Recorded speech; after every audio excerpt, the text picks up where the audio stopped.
One of these would qualify as a contradiction, if not all of them. How long did it take Allah to create the universe? Simple question, but according to Surah 754, it took 6 days. According to 2559, it took 8 days.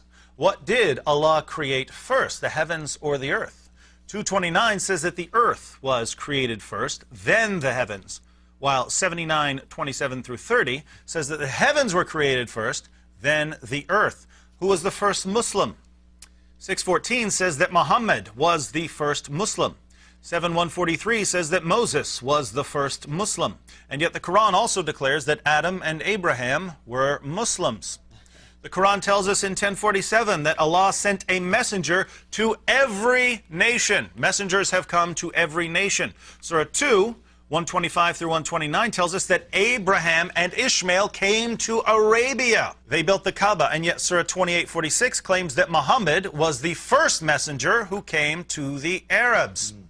According to Surah 4:48, committing shirk is unforgivable. And later in the same Surah, 153, Allah forgives people for committing shirk.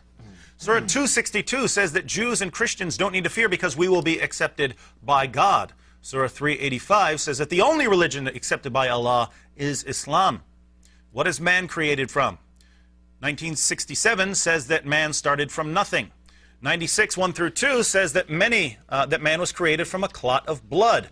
2130 says that man was created from water. 16:4 says that man was created from a small seed. 15:26 says that man was created from clay. 359 says that man was created from dust. 1161 says that man was created from earth. Will intercession be possible on the day of judgment? Surah 2, 122 through 123, 651, and 82, 18 through 19 say no, while 20, 109, 34, 23, and 43, 86 all say yes.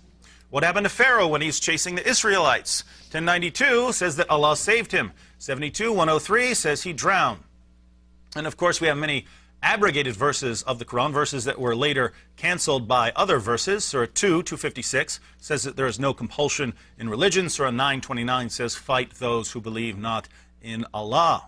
Surah 4:15 says that the penalty for sexual sin is house arrest. What's the penalty for sexual sin according to the Quran? House arrest. Unless you turn to Surah 24:2, which says that the penalty for fornication is 100 lashes.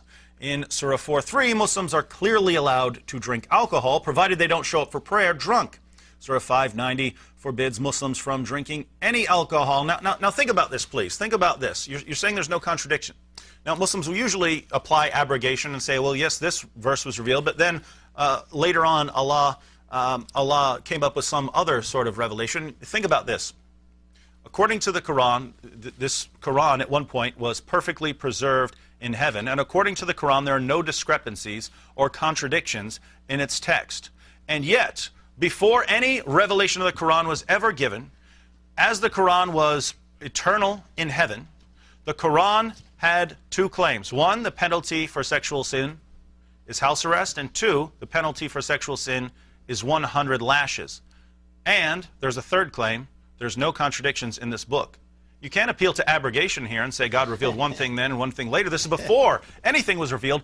As the Quran stood in heaven, it gave two contradictory penalties for the same sin, and at the same time there was another claim saying in this book there's no discrepancy, no contradiction. If you don't see this as a problem, I don't know what you would see as a problem.